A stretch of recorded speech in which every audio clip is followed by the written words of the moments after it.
નમસ્કાર વિદ્યાર્થી મિત્રો, ધોરણ 7ની અંદર સામાજિક વિજ્ઞાનમાં ઘરેથી શીખીએ જુલાઈ 2020નો જે પ્રવૃત્તિ સાથેનું જ્ઞાન છે એમના વિશેની ત્રીજો પાઠ છે. એમાં મધ્યયુગીન સ્થાપત્યો, શહેરો, વેપારી અને કારીગરો વિશેનું આ પાઠનો આ વિડીયોની અંદર આપણે માહિતી મેળવીશું. કયા પ્રશ્નોના જવાબ કઈ રીતે લખવાના છે. અલગ અલગ માહિતી દ્વારા તમારું જ્ઞાન વધશે. માટે નવા વિદ્યાર્થીઓએ ચેનલને સબસ્ક્રાઈબ કરી લો, જેથી કરીને નવા બીજા વિડીયો મુકાય એમની પણ તમને માહિતી મળે. સાથે અલગ અલગ વિડીયોઝ છે તમારા મિત્રોને પણ શેર કરજો, જેથી એ લોકો પણ અભ્યાસ કરતા થાય. આ પાઠનો પરિચય મેળવી લઈએ. આપણે અગાઉના પ્રકરણમાં રાજપૂત યુગ તે પહેલાંના સમયગાળામાં એટલે કે પૂર્વ મધ્ય યુગ અને પછી સલ્તનત કાળ અને અંતે મુઘલ સામ્રાજ્ય વિશે જાણી ગયા. આ સમયગાળા પહેલાં પણ ભારત સ્થાપત્ય કલામાં ખૂબ આગળ હતું. આ પ્રકરણમાં આપણે મધ્યયુગના સ્થાપત્યો, શહેરો અને વ્યવસ્થા વિશે જાણવાનું છે. ભારતમાં બનેલી વિવિધ સ્થાપત્યો જે તે સમયના રાજા અને તે રાજ્યની શૈલી જોવા મળે છે, એટલે કે બાંધકામ જોવા મળે છે. જે તે રાજ્ય હોય એના અલગ અલગ બાંધકામ છે એ તમે જોઈ શકો છો. મધ્યયુગ પ્રમાણે હોય, એમના રાજા છે એ પ્રમાણે બાંધકામ કરાવતા હોય, બરાબર. એ પ્રમાણેની શૈલી છે જોવા મળતી હોય. જેમાં હિન્દુ સ્થાપત્યની શૈલી અને મુઘલો અને મુસ્લિમ સ્થાપત્યની શૈલી જોવા મળે. હિન્દુ સ્થાપત્ય છે એમની અંદર એ રીતનું બાંધકામ હોય છે. મુઘલો છે એ મુસ્લિમ સ્થાપત્યની શૈલી પ્રમાણે જોવા મળે છે. પ્રવૃત્તિ આપી છે, એમાં પહેલી છે ચાલો આપણા સ્થાપત્યોને જાણીએ. આ પ્રવૃત્તિ કરવા માટે તમારે તમારા ઘરમાં કોઈ વડીલ કે દાદા દાદી હોય તો તેમને મળવું પડશે, અથવા તો પડોશમાં કોઈ મોટા હોય તો એમને પણ તમે પૂછી શકો છો. તમારે તેમની સાથે વાતચીત કરીને તે જાણવાનું છે કે તમારા ગામમાં કે તમારી આસપાસ સૌથી જૂનું હોય એવું કયું સ્થાપત્ય છે, અને તમારે તેની માહિતી મેળવવાની છે. અને એ માહિતી છે એ મેળવી અને તમારે આપેલી જગ્યાની અંદર લખવાની છે. અને એ માહિતી કઈ રીતે લખો એ પણ હું તમને સમજાવું છું, બરાબર.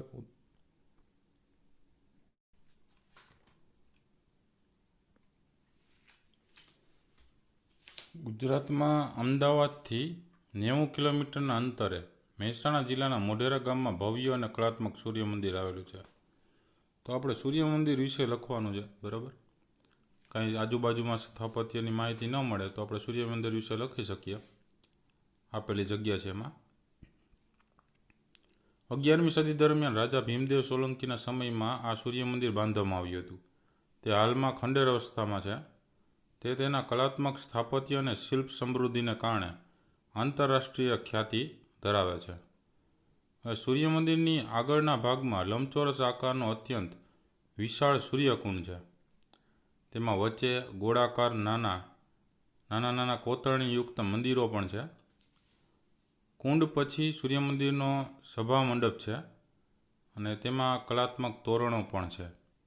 તે પછી 8 થાંભલાવાળા ગૂઢ મંડપની સમગ્ર રચના સુશોભિત શિલ્પોથી ભરપૂર છે. ત્યાર પછી ગર્ભગૃહ છે.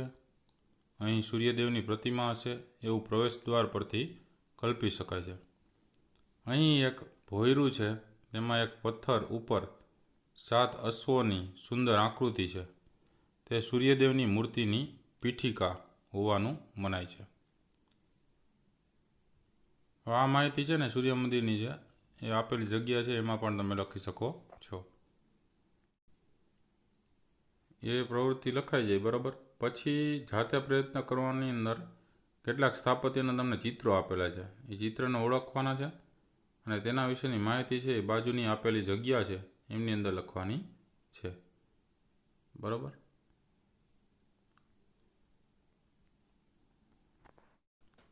એ ચિત્રની અંદર પહેલું આપેલું છે આગ્રાનો કિલ્લો, બરાબર. પહેલું જે ચિત્ર છે એની બાજુમાં આગ્રાનો કિલ્લો કરીને લખજો. મુઘલ સ્થાપત્ય કલા એકદમ વિશિષ્ટ હતી. મુઘલ સ્થાપત્ય કલાનો વિશેષ નમૂનો હુમાયુના મકબરામાં પણ દેખાય છે. અકબરે આગ્રાનો કિલ્લો અને ફતેપુર સિકરીનો કિલ્લો બંધાવ્યો હતો. શેરશાહનો સસારામનો મકબરો આ સમયનું અગત્યનું સ્થાપત્ય છે. મુઘલોએ બાગ બગીચાની એક આખી પરંપરા શરૂ કરી હતી, જેમાં કાશ્મીરનો નિશાન બાગ, લાહોરનો શાલીમાર બાગ અને આગ્રાનો આરામ બાગનો સમાવેશ થાય છે. ત્યાર પછી બીજો આપેલો છે વિજય સ્તંભ આપેલો છે આકૃતિની અંદર.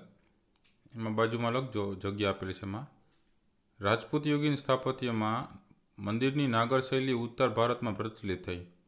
દિલ્હી સલ્તનતના સમયગાળામાં ઇસ્લામ સાથે સંકળાયેલ નવી સ્થાપત્ય શૈલી જોવા મળે છે.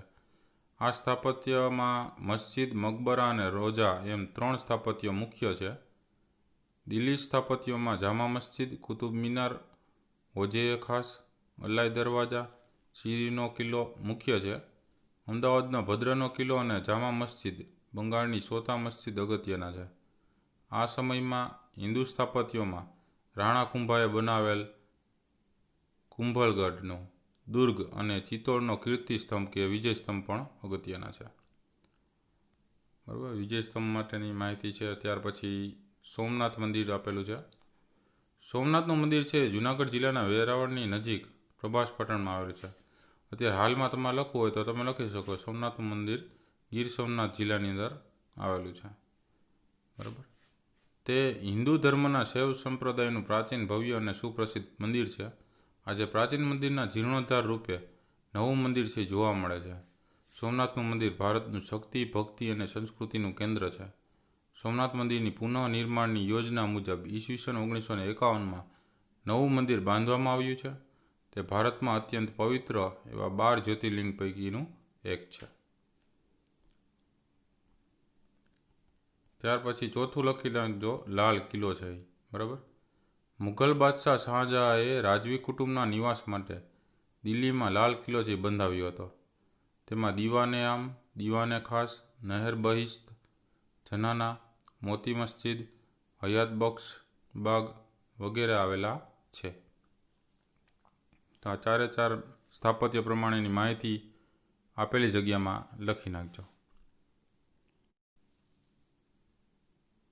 ત્યાર પછી જાતે પ્રયત્ન કરવાની અંદર પ્રશ્નો આપેલા છે. રાણીની વાવ કોણે બંધાવી, ક્યાં આવેલી છે, પટોળા વિશે નોંધ લખવાની છે, ગુજરાતના વિવિધ નૃત્યો વિશે માહિતી આપવાની છે, દિલ્હી ભારતની રાજધાની બની રહી એના વિશે તમારા વિચાર લખવાના છે. આ પ્રશ્નના જવાબો જોઈ લઈએ. તો જાતે પ્રયત્ન કરવાની અંદર પહેલો પ્રશ્ન છે રાણીની વાવ કોણે બંધાવી છે અને ક્યાં આવેલી છે. તો રાણીની વાવ છે ભીમદેવ સોલંકીની રાણી ઉદયમતીએ પાટણમાં બંધાવેલી છે. પછી બી છે પટોળા વિશે નોંધ લખવાની છે. તો પટોળા વિશે આપણે નોંધ લખી શકીએ કે પટોળા એટલે પાટણની વિશિષ્ટ રેશમની સાડીઓ. પટોળા એ વિશ્વભરમાં વણાટ સ્વરૂપનો સૌથી મુશ્કેલ પ્રકાર છે. તેમાં બેવડી ઇક્કત શૈલીનો ઉપયોગ કરવામાં આવે છે, જેમાં તાણવાણાને વણતા પહેલાં અગાઉથી નક્કી કરી શૈલી મુજબ કાળજીપૂર્વક રંગવામાં આવે છે. ત્યારબાદ શાળ પર ગોઠવે છે. ત્યાર પછી વિશિષ્ટ ડિઝાઇન બનાવવામાં આવે છે. ત્યાર પછી ત્રીજો પ્રશ્ન તો ગુજરાતના વિવિધ નૃત્યો વિશે માહિતી આપવાની હતી. તો ગુજરાતમાં ગરબો, રાસ, હાલી નૃત્ય, ભીલ નૃત્ય, દાંડિયા રાસ, ગોપ ગૂંથણ, ટીપણી નૃત્ય, પઢારોનું નૃત્ય, માંડવી અને જાગ નૃત્ય, રૂમાલ નૃત્ય, હમચી કે હિંચ નૃત્ય, રાસડા, કોળી નૃત્ય, મેર નૃત્ય, સીડીઓનું ધમાલ નૃત્ય, મેરાયો, ડાંગી નૃત્ય જેવા અલગ અલગ નૃત્યો છે એ રમવામાં આવે છે. ત્યાર પછીનો ડી પ્રશ્ન હતો, ચોથો પ્રશ્ન છે એ દિલ્હી ભારતની રાજધાની બની રહે તે વિશે તમારા વિચારો લખો. તો આમ દિલ્હી છે એ પહેલાં બરાબર રાજધાની નથી, પહેલાં તો કલકત્તા હતી.